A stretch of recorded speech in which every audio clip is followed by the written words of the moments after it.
দশম শ্রেণীর প্রথম অধ্যায় একচল বিশিষ্ট দ্বিঘাত সমীকরণের কোষে দেখি 1.3 এর একটি গুরুত্বপূর্ণ অঙ্ক নিয়ে আলোচনা করছি, যার প্রশ্ন নাম্বার হচ্ছে 6।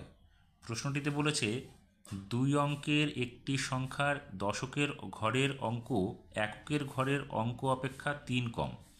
সংখ্যাটি থেকে উহার অঙ্ক দুটির গুণফল বিয়োগ করলে বিয়োগফল 15 হয়।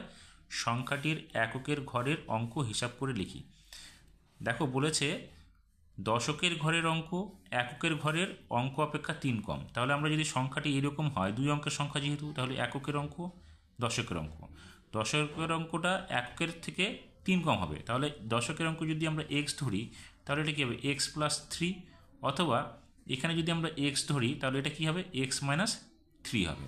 তাহলে আমরা যে কোনো একটা ধরতে পারি, হয় এককের অঙ্ক না হলে দশকের অঙ্ক। তাহলে আমরা এখানে লিখে নিব, ধরি এককের অঙ্ক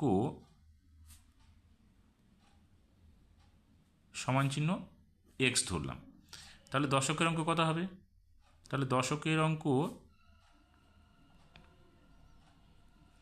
সমান চিহ্ন হবে এক্স মাইনাস 3।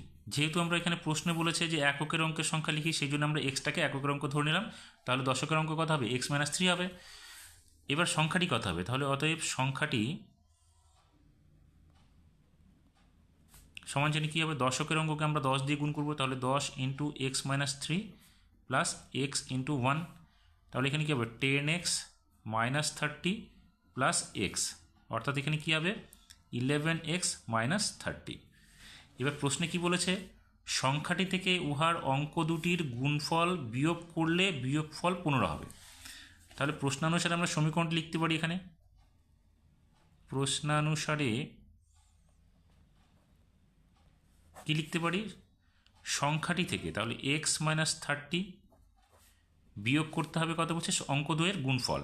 তাহলে এখানে আমরা এক্স ইন্টু এক্স মাইনাস 3 করে দিলাম, ইকুয়াস টু বিয়োগফল কত হবে বলছে 15। তাহলে এখানে আমরা লিখব 15। আমরা তাহলে এবার ব্র্যাকেটগুলো সরিয়ে দিচ্ছি। তাহলে এখানে হবে কত 11x মাইনাস 30, এখানে গুণ করে দাও minus x square plus 3x equals to 15, বা এটা আগে নিয়ে চলে আসো মাইনাস এক্স স্কোয়ার 3 আর এখানে 11 অর্থাৎ 14x হবে, মাইনাস 30 এটা মাইনাস 15 ইকুয়াস টু 0 হয়ে গেল। বা মাইনাস এক্স স্কোয়ার এখানে প্লাস 14x, এখানে দুটো যোগ করলে কত হবে 45 হবে ইকুয়াস টু 0।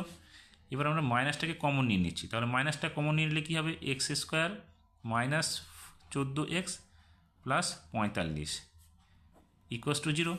এবার মাইনাসটা সরে যাবে এখান থেকে, তাহলে কী হবে x square minus 14x plus 45 equals to 0। তাহলে এটাকে মিডিল টার্ম করলে কী পাবো আমরা, 5 নং 45 সাথে 5 আর 9 যোগ করে 14 পেয়ে যাবো।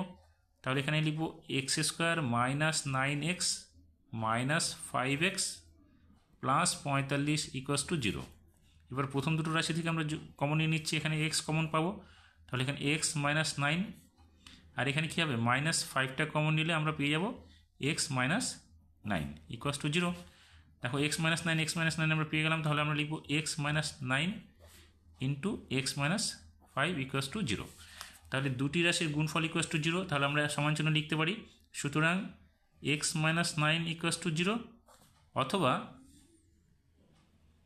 কি লিখতে পারি এক্স মাইনাস 5 ইকুয়াস টু 0।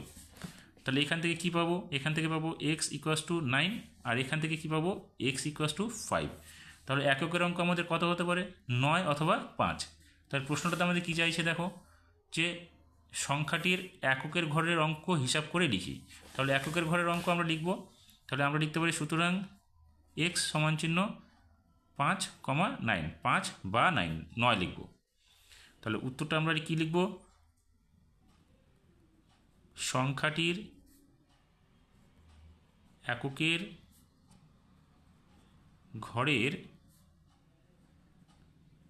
অঙ্ক হতে পারে 5 অথবা 9।